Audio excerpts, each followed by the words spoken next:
आप देख रहे हैं DVS horror story Suraj Prasad के साथ। तो चलिए बढ़ते हैं आज की कहानी की ओर।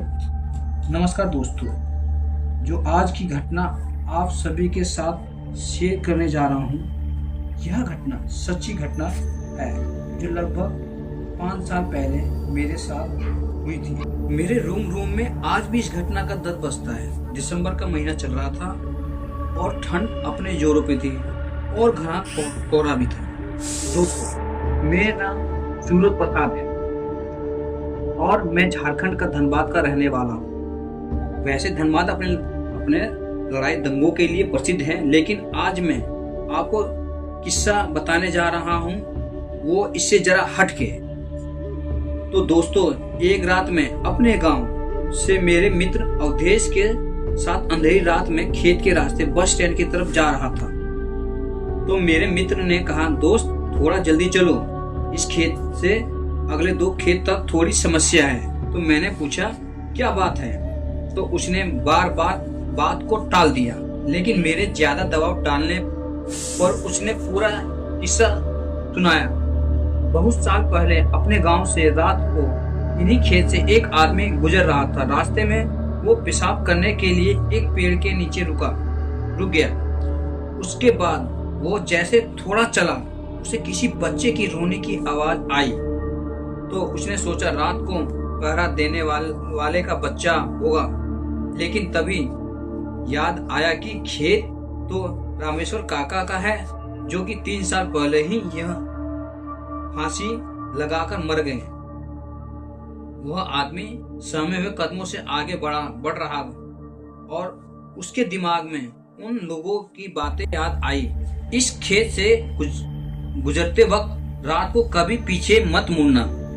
कोई रास्ते पूछे तो उसके आंखें और पांव को मत देखना। कोई कितना भी बोले मत सुनना। ये सब बातें दिमाग में सोचने से उस आदमी की हालत बुरी हो गई।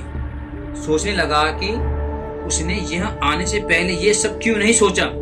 वो जैसे ही आगे बढ़ा, वैसे ही बच्चे की आवाज और तेज होती जाती और ऐसा लग रहा था जैसे वह उसके साथ ही चल रहा हो। तभी अचानक उसने देखा कि एक पेड़ के बंधे झूले में बच्चा लेटा रो रहा था। डरते हुए उसने आवाज लगाई कि ये किसका बच्चा है, लेकिन कोई प्रतिक्रिया नहीं आई। तो डर के मारे आगे बढ़ गया, लेकिन बच्चे की किलकारी सुनकर उससे रहा नहीं गया और उसने पीछे मुड़कर देख लिया। तो उसने देखा वो बच्चा झूले में उसके पीछे पड़ा था। रहम के मारे उसने उस बच्चे को गोद में उठाकर भागने लगा।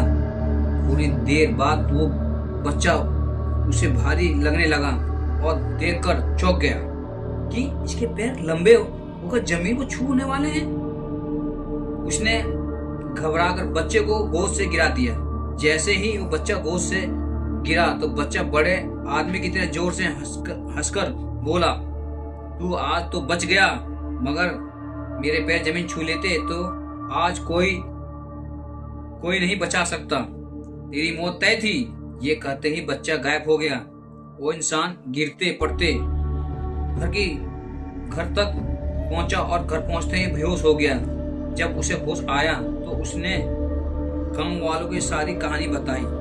जैसे ही मैंने किस्सा सुना तो घबराहट के मारे बिना पीछे मुड़े जोर जोर से भागने लगा और तभी उस प्रेत बाधित खेत से रात को नहीं गुजरा।